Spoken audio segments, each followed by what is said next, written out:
What if imposter syndrome was a magnifier of your performance? The amount of times that I see and I talk to executives, business owners, people leading teams, and behind closed doors are eating themselves alive with what they call imposter syndrome or imposter phenomenon. And after that conversation, they recognize that's actually a positive, not a negative to their performance, is wild. What do I mean by that? People don't understand what imposter syndrome is. Imposter syndrome is stretching your capacity to ventures where you have not been there before, and you're projecting into the future and rationalizing what could happen. Some people thrive in that situation. Some people, they don't, they crumble. They start to imply pieces and generalize, distort, and delete things that could actually be happening in the future. And realistically, that's why they get bottlenecked. Now, if you are feeling imposter syndrome, that is a good thing. If you are looking to grow your mind, body, your business, push into new uncharted territory, actually imposter syndrome is imperative because you are stretching past your current capacity. Most people don't understand that your capacity is the size of this iPhone. Think of it, or this mug. Oh, got to have a brew on the mountain, don't you? If this, what's got more capacity, this or this? Realistically, you're trying to expand your capacity on a daily, weekly, and monthly basis. For you to grow and evolve, you have to push past where you currently are at. And that's what imposter syndrome actually is. It comes into various different ventures. And first, you've got the intellectual side, the actual self, what you have your self-worth and your self-belief on yourself. If your trust complex with you stems from being able to look at that into your previous. If you don't do hard things on a regular basis, and this is why we talk around that the physical dictates the mental, and the mental does actually magnify the physical, then we have more control of our emotions and how we actually find leverage with them. Then what we have is we've got your ideas around what you're trying to do, and there's social context to that, and there's also other niches. Again, if you're operating in a sporting team, for example, are you a one-man band who is going to perform on your own, or are you trying to perform in a team? The social dynamics inside of a team massively dictate and are different to a singular sport. And lastly, what we've got is the actual audience itself. Who are you actually going to go and speak with, and what does that actually mean to you, mean to your situation, and how that actually can have implications on your performance long term. Now, imposter syndrome comes in many different ways. In my world, imposter syndrome is a freezing mechanism. It's how you actually respond in a challenging circumstance. And imposter syndrome can either be used as a fuel source, or it can actually be the most negative based outcome from a mental performance standpoint, because it makes you stop taking action towards the goal that you're trying to attain. And that can come in different forms. It could be a perfectionist. It can be the expert. A perfectionist, someone who has to be the perfect time to execute. Or the expert, I need to learn more things before I put out that information or deliver that piece. We've got the soloist, which is a micromanager. I have to do it because no one else can do it better than me. And then you've also got the visionary, someone who lives in the future, who doesn't actually stand where their feet are and deals with the problem in front of them. And that's what they're not acknowledging, is that the more that you play the game, the more exposure you get to that circumstance and challenge, the more you callous your mind, the more you callous your behavior, the more that you callous you from a physical standpoint, the better you get. What most people don't recognize is mental performance is just like physical performance. It needs progressive overload. It needs to be specific. It needs to be time blocked. It also needs to fit in the narrative of what you're doing right now for training. Most people don't rationalize that you, in times of challenge, chaos, crisis, and change, you sink to the levels of your training. You go on autopilot indefinitely because you're dealing with a situation real time and it has to be responsive. But instead, what most people do is they don't plan. They don't use mental performance techniques like visualization. People think visualization is wushu. Ask Johnny Wilkinson about why he put in a clown's mouth at a goalpost and tell me if that didn't work. His Instagram's crazy, by the way, if you haven't seen it lately.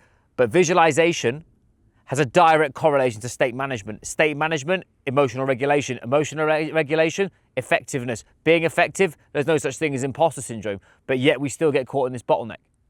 I've had imposter syndrome weekly because in my context, I've always been willing to put my hands up in the air and be vulnerable and say, I'm willing to burn everything that I have right now to become the man, the leader, the person I want to be in the future. That's the difference.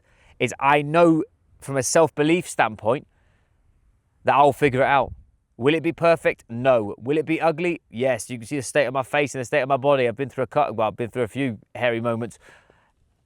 The point is self-worth and self-belief are very different. I don't place my self-worth on my performance anymore. I did for a long period of time. But if you're getting imposter syndrome, how you frame that dictates the pace of where we go with it. And that is huge. Because if we can then start taking that unknown and approaching it from a place of curiosity, approaching it from a place of, I can do this, approaching this from a trust mechanism of, I'll figure it out on the move, and looking into the past, you're then going to be able to navigate this real time. Something for you to take away, maybe watch, again, I'll plug a Netflix documentary. Stutz is a psychologist who is Jonah Hill's psychologist. If you want to look at a long form video of what your shadow is actually doing, which is again part of the imposter syndrome framework, you'll then have a huge understanding of how that's happening to you real time. I'd strongly recommend. And what you're looking at is 3 key drivers of understanding how to get over imposter syndrome. If you'd like to learn more about this, we've got a full workshop on this. Just type and just send me a message, imposter. That's quite a joke. Why not imposter? I'll send you it for free. No email needed. I'm happy to talk more about it. Again, it's one of those things where how you frame it massively dictates the pace of how you actually find leverage with it. And there's 3 key stages to breaking past imposter syndrome and still taking action. Number 1 is assessing the situation.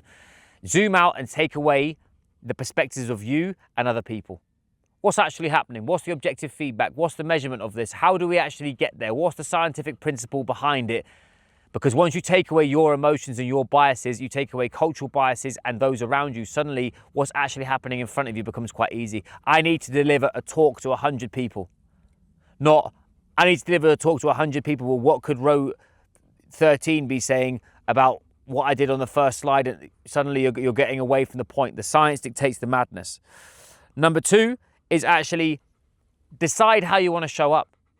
Decide what your line in the sand is and what trust you have, and also decide what memories to utilize from previous experiences where you've overcome challenge. That's a huge one. I've had it throughout my process. If you're following this channel, I strongly recommend, if you want to know a bit more about me, look at my Iron Man video. It probably sums up me as a person. That the fact that I'm willing to challenge myself and go to the extremes to see it, I now no longer do. I'm now a father. But actually, from a physical standpoint, physical stuff doesn't really scare me from like an exercise standpoint, because I've done it for 20 years. Whereas the piece that I'll gain imposter syndrome is evolutions in my business, my leadership practice, how I grow this channel to reach and have more impact in the industry compared to just trying to insert whatever. I want to connect with people over this. I believe if you can use imposter syndrome from a place of assessing where you are, deciding who you need to be in the moment, and then finding leverage with it, that's the third piece. That leverage is key, because you can look into different processes, different negative things that have happened to you, and draw the psychological, physiological strength from that, and then implement that. That there will help you take imposter syndrome and recognize it's actually a performance enhancing mechanism, not negative towards your bias. We have a training also, it just come to mind, that might help. Physiology will dictate your psychology. And that's where imposter syndrome comes from. If you are not in the right state to take on a challenge, imposter syndrome will be magnified and it will make you crumble, not because you're not good enough, but because you haven't teed yourself up to be in the right place at the right time. If you'd like to understand more about state management, I'll pop a link underneath here. We have a video on here around how to actually induce a state real time, more so from a high performance perspective, so you can be the person that you want to be, and also acknowledge that you are capable of doing it. So anyway, I digress. I hope that you took some valuable lessons from how imposter syndrome is not negative. And if you're crumbling with that, fingers crossed it's giving you some strength to actually go, hang on a minute, that means I'm on the right path. Anyway, I digress. I'll catch you guys soon.